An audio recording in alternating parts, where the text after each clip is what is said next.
Normal looking photos that have a disturbing backstory, part 5. The man who took this photo of his wife scuba diving off the Australian coast also managed to take a photo of Tina Watson, who was drowned by her husband that day in 2003. Dutch teenager Gary Slock and his mother Petra posted this photo to Facebook moments before their plane was shot down by Russians, killing all 298 people aboard. At first glance, it looks like this woman is resting peacefully, until you notice that that's a car roof twisted around her like bed sheets. She jumped from the top of the Empire State Building and happened to land in this very graceful, peaceful way. This is the last photo ever taken of 18-year-old Jolie Callan, who after this photo was taken was shot twice in the head and pushed off of the cliff by her ex-boyfriend. While this may seem like a normal family photo, just below the wife is a rattlesnake about to strike her arm. She was bitten and survived, but the dog died. Guys, make sure to go follow my Instagram at JackHNeil. For the next 24 hours, I'll be following every single person back. Scary facts you wish you never knew. Olivia Farnsworth was 7 years old when she got hit by a car. She was then dragged 100 feet and felt nothing. This is because she's the only person in the world diagnosed with chromosome 6 deletion, which means she doesn't feel pain, hunger, or the need to sleep. This is a Buddha monk in Thailand. He's 109 years old. He was born in 1913.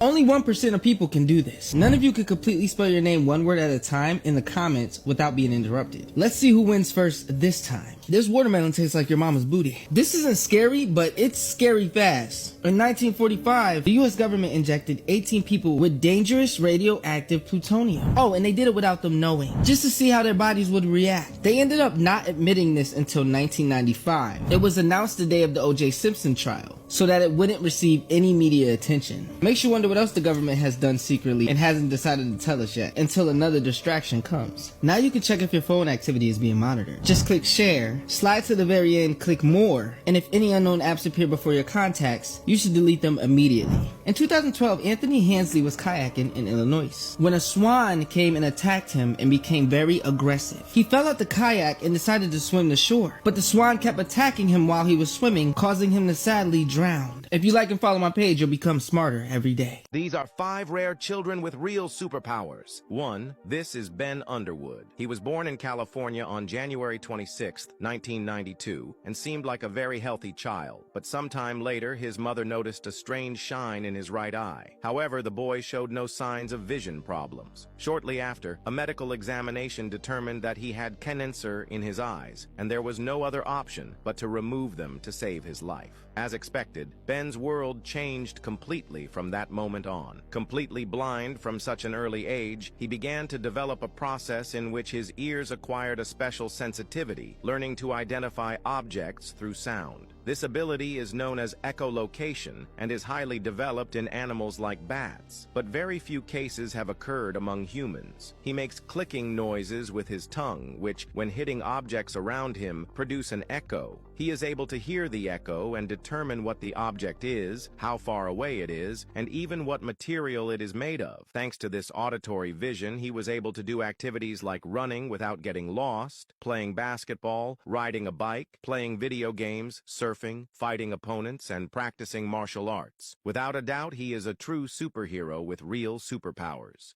This is the terrifying image of a woman cowering on her rooftop, trying to escape an intruder when he pops up behind her. What happened to this woman is like something off a horror film. It was September 2014 and Melora Rivera was at her home in California. Unfortunately for her though, she was not home alone on the day in question, although she was initially unaware of this. Melora worked as an actress and actually had a part in the Whitney Houston film Sparkle. She was in her bed when she noticed somebody in her property. He had apparently broken a panel to reach inside and unlock one of the doors. Terrified, the woman tried to escape onto the roof to alert authorities. She managed to balance up on the roof and ring 911 before, terrifyingly, he jumped up and appeared behind her. This image was captured by a passerby. Thankfully, police arrived on the scene and the man was arrested. He was identified as 29-year-old Christian Hicks. He was swiftly arrested and the woman was rescued off the roof by the fire brigade.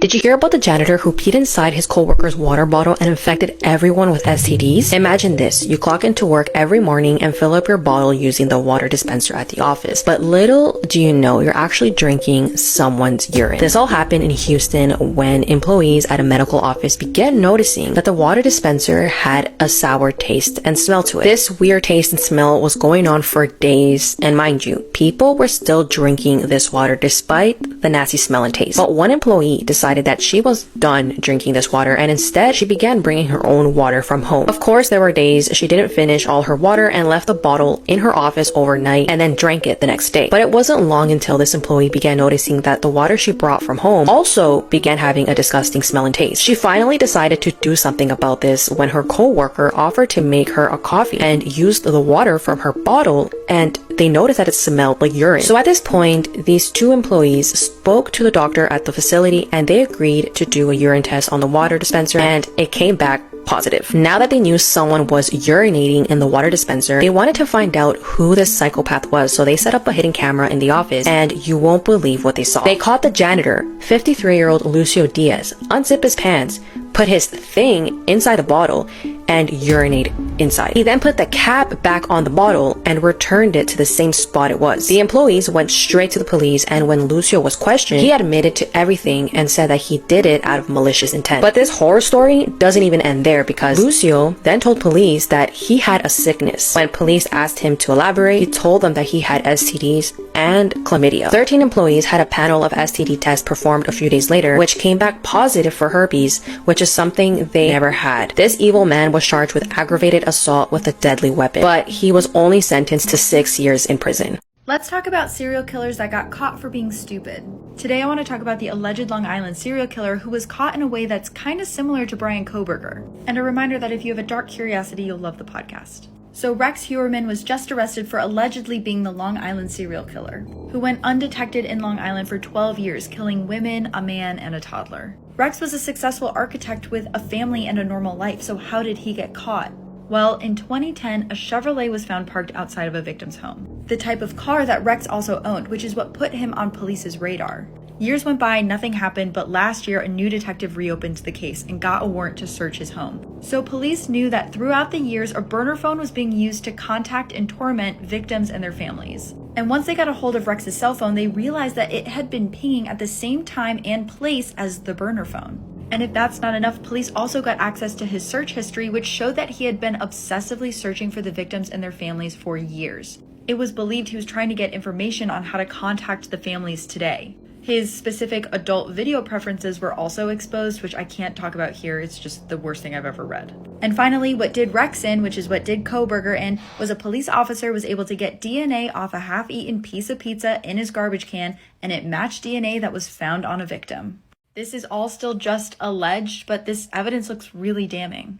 Gruesome Facts You Didn't Know, Part 178. After being removed from the body, a normal heart can continue to beat for around 60 seconds. A heart removed from a heavy cocaine user can continue to pulsate for up to 25 minutes. Once clinical symptoms appear, rabies is 100% fatal. Haj Mohammed Mesfui was a Moroccan serial killer who murdered at least 36 women. Due to the heinous nature of his crimes, he was sentenced to immurement, sealed in an enclosed space until death.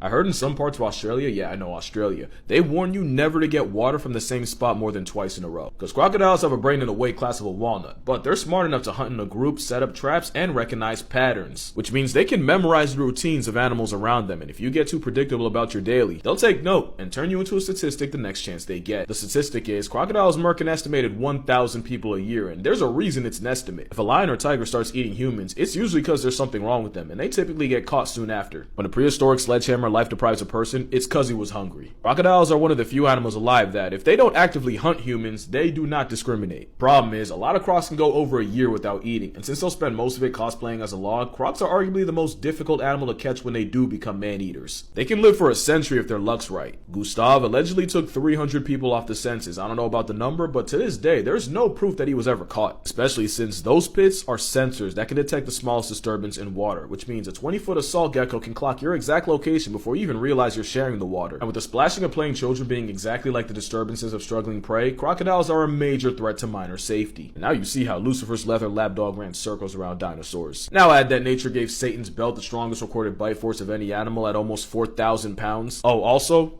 some of them can run, and some can climb, the more you know.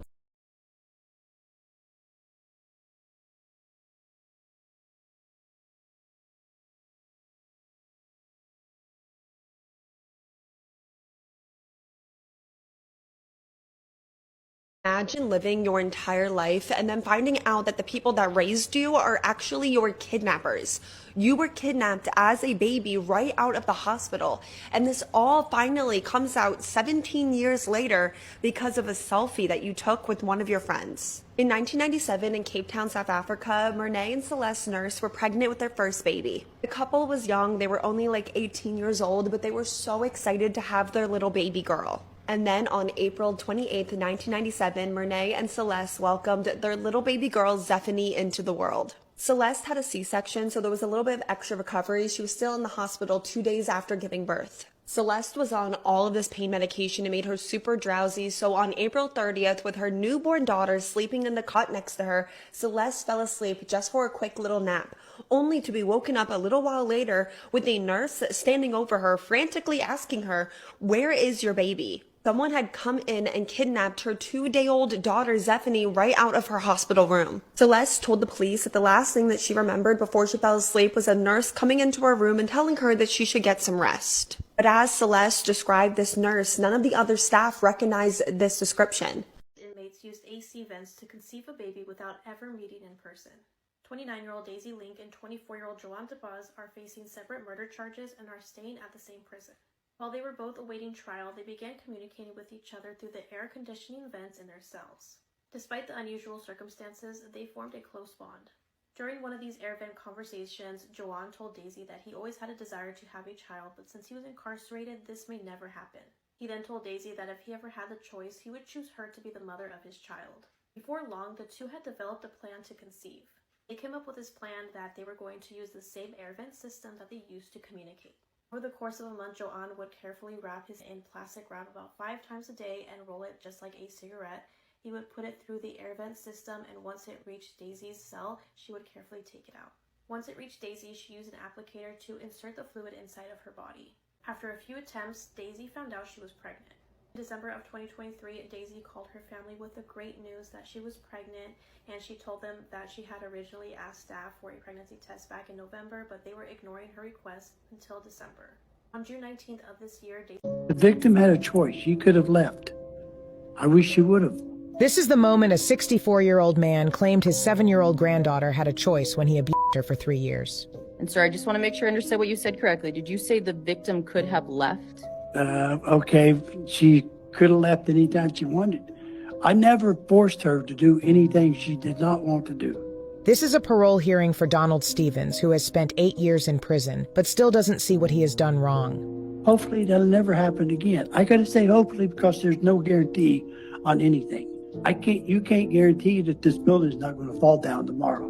You can't guarantee that. So there's no guarantee on anything. But I can promise you 99 and 9/10%, it will never, never happen again. He did unspeakable things to a 7-year-old, but cannot guarantee it will not happen again. This is what the victim had to say. You probably remember me as a little girl that was left silent because I didn't want to face you. I still have nightmares even as an adult now. I never understood why I stayed silent for so long, but now I do. I stayed silent because I thought others would judge me. I stayed silent because I thought I didn't have a voice. I fought for years. I once thought to just give up because you would never leave my head. You ruined my childhood. Everyone always talks about how great theirs was, and I couldn't even remember mine. For years I thought my body wasn't my own, but that was not the truth. Flash forward to today, I'm still healing that childhood I never had through my son. This pain will never go away. I no longer see myself as a victim. I am a survivor, and I will never be at peace. Fortunately, the parole board rejected his application for parole, and he has to wait another 10 years before he can apply again. I still can't get over the fact that this woman was released from prison after she drugged her little sister, gave her to her husband so he can STD her and take her life. Paul Bernardo and Carla Homolka were called the Barbie and Ken killers and committed one of the most horrific crimes together. They tore and took the lives of these 3 innocent young teens in the early 90s. 15-year-old Kristen French was one of their victims. She was abducted in a church parking lot while Carla pretended to ask her for directions. Paul forced her into their car. In another case, 14-year-old Leslie Mahaffey was abducted while she waited outside of her house. This was Carla's younger sister, Tammy, and one day Paul told Carla that he wanted her, so she drugged her sister and gave her to Paul to do whatever he wants with her. The girls were tortured for days and disgusting things were done to them while they videotaped everything. Together, they dismantled their bodies and then threw them in a lake. Now, while Paul got life in prison, Carla was able to walk free after 12 years. But not only that, after her release, she changed her name and she was caught working at a private elementary school in Montreal. Her job was to supervise kindergarten students, and when their parents found out, they were pissed off. And I don't blame them, because I wouldn't want this person looking after my children either. This was one of the biggest cases in the world, especially in Canada, because of how disturbing their crimes were. People are still confused on how Carla was able to get such a good deal while Paul was denied parole 3 times and will most likely spend the rest of his life in prison.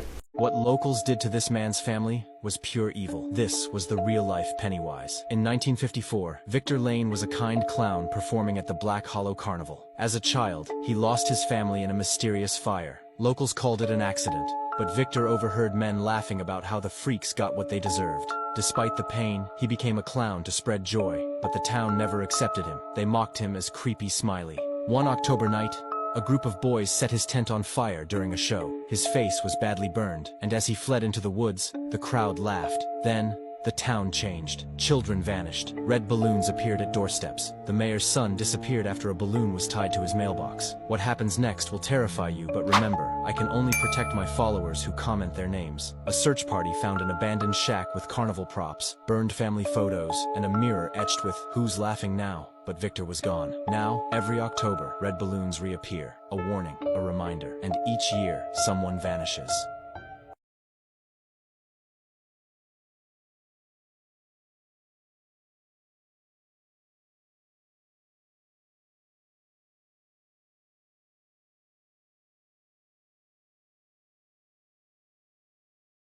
This is part 2 of what went on during the Habersham County press conference on Debbie Collier this morning. I highly suggest you go to the other video that I just made so that you can hear all the other details as well. So the most crazy information that they did give during this press conference was that Amanda did speak to Debbie on the phone that afternoon. Though he does not have the exact time on it. But whenever somebody asked if Amanda would give any indication on why she was going to the Family Dollar store, the police officer said that Amanda said that Debbie was going to the Family Dollar to buy supplies to clean Amanda's house. This raises so many questions for me because, I mean, first, why would you drive 90 minutes north to go to a Family Dollar to buy cleaning supplies when there's all these stops along the way and near her house to be able to get the same supplies? And the weirdest thing, none of that supplies is used to clean a house. I mean, paper towels, yeah, sure. But a torch, a poncho, a tarp, what would that be used for to clean a house? And coincidentally, all that supplies was found at the murder scene. They also confirmed that Amanda was living in Maryland with her brother, and she moved back down on the 8th of September. And remember, Steve lets Amanda live in the rental house off and on, basically whenever Amanda needs somewhere to stay. It was also confirmed that Steve was working from 9 a.m. to 4 p.m. parking vehicles for the football game that was going on, and they have all of it on CCTV, so it's very unlikely that he is involved. So Amanda spoke to Debbie that afternoon. She got the Venmo transaction at 3:17, and then she waited a whole 3 hours to contact the police and file a missing persons report. And we don't know if Amanda tried to call her mom or anything between the Venmo transaction and when the police report was filed. Though that was pretty much the extent of the information that they gave. The detective did mention that this is not a sprint and that they're going to take their time on this to be able to get all the information correct, which honestly I respect. Like, get all the information and then do what you need to do. Especially so whenever someone's found, court is smooth and there's no question or anything, to not be able to give this person the maximum punishment. One more thing is that they did mention that the autopsy is not completed yet. They have not received the report, and that the medical examiners gave them a 6-week time frame, likely because they're waiting on that toxicology report to come back. So let me know what you guys are thinking. They did say that they will do another press conference as soon as they get the autopsy report back, and hopefully by then they have more information. I think it's interesting that no one has been ruled out yet. And I will be super interested to see the timeline that they come up with whenever they get all the access to the phones. It's not really looking good though for Miss Bearden.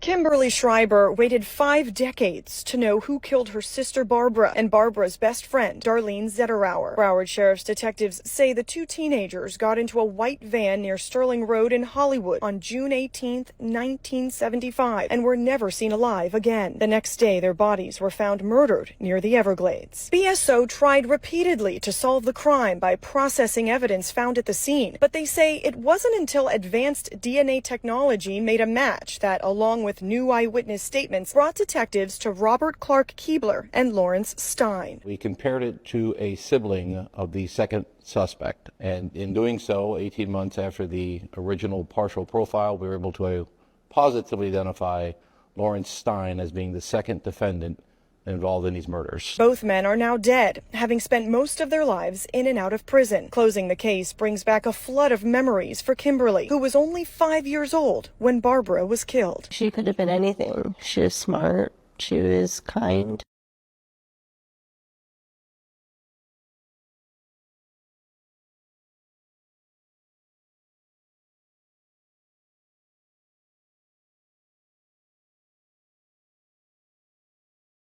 Alabama man arrested after his girlfriend's remains are found in the trunk of her car. Now this happened in Birmingham, Alabama. Cedric Robertson behind me has been arrested on suspicion of killing his girlfriend Nikita Davidson. She is also a mother of 4, and he drove off in her own car. Nikita Davidson was reported missing April 11th at 1 a.m. Officers responded to a 2-vehicle collision an hour later. They then found evidence of a violent crime and investigated. From the evidence they gathered, they suspected that Robertson ran into Nikita Davidson's vehicle on purpose, shot her in the back of the head, and then put her in the trunk of her own car and drove off with her car.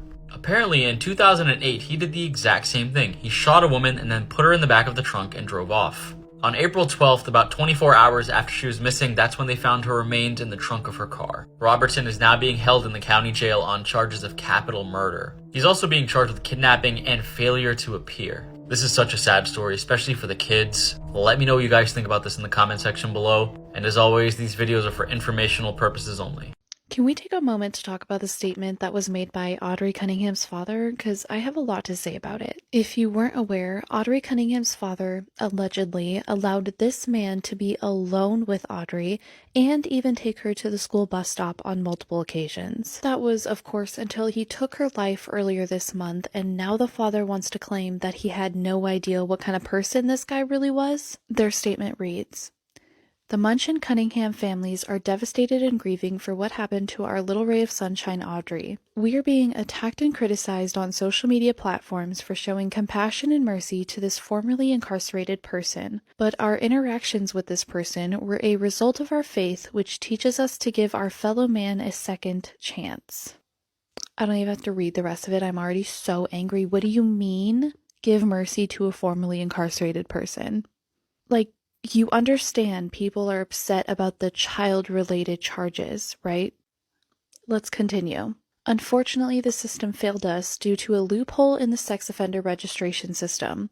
Don Stephen McDougal had a history of disrespect for young female children, but it did not show up when we checked the registry before allowing him to stay in an old camper in our backyard while he tried to start a new life.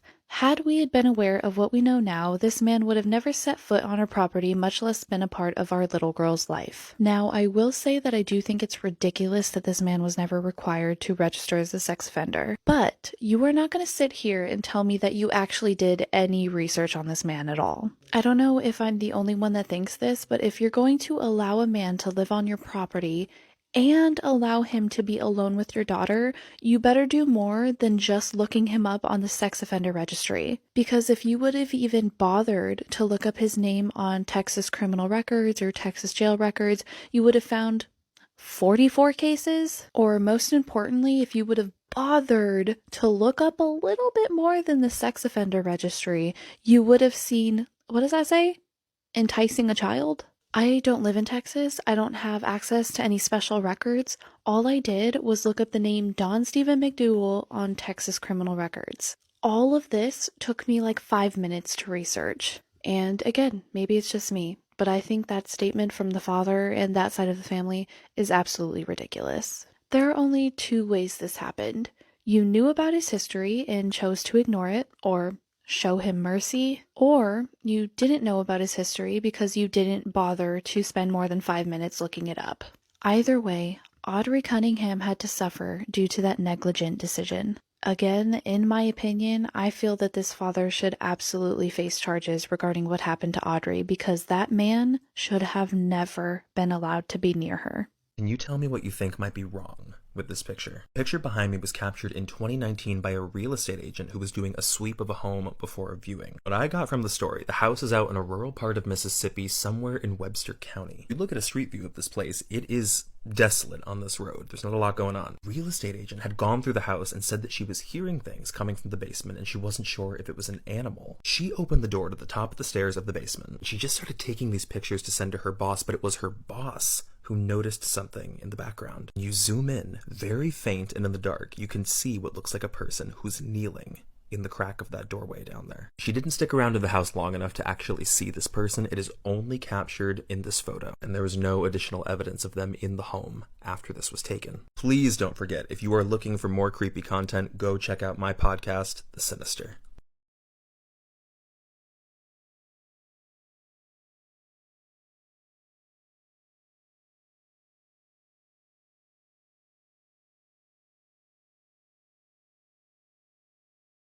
Police in Massachusetts came upon a grisly scene this month when they discovered the bodies of 4 infants at an apartment building in South Boston.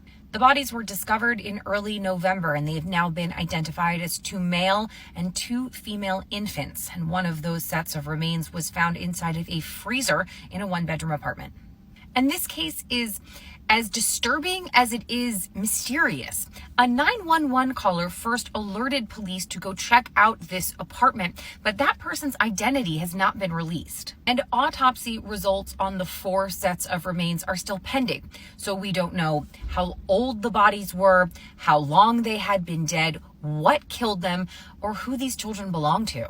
And so far, police haven't arrested anyone in this case, nor have they publicly identified a single suspect. Now, the apartment building where this happened has 9 units, and neighbors were frankly shocked to hear about this gruesome scene. And one nearby resident told reporters that there were a handful of people that used to go in and out of that particular unit, but nothing struck them as suspicious. These are 8 horrifying facts that will probably keep you up at night. Episode 20. Number 1. Coffin births. This is a rare phenomenon that is scientifically known as post-mortem fetal extrusion. It occurs when a pregnant woman dies and her body expels the fetus. The gases in the abdomen builds up and then forces the stillborn fetus out. Number 2. Jeannie, the feral child. Discovered in 1970, Jeannie was a girl who had been kept isolated by her family in Los Angeles for over a decade. She was almost entirely mute and had barely any exposure to human interaction or the outside world. Number 3. The Green Children of Woolpit. In the 12th century, 2 children with green-tinted skin appeared in the village of Woolpit in England. They spoke an unknown language and only ate raw beans. Eventually, their skin lost its green color and they adapted to normal food. The origin of these children still remains a mystery. Number 4. The Hinterkaifeck murders. In 1922, an entire family was mysteriously murdered at their farm in Germany. Reports found footsteps leading to their farm, but not away. This case was never solved. Number 5. The Gympie plant, also known as the plant. It's only found in Australia.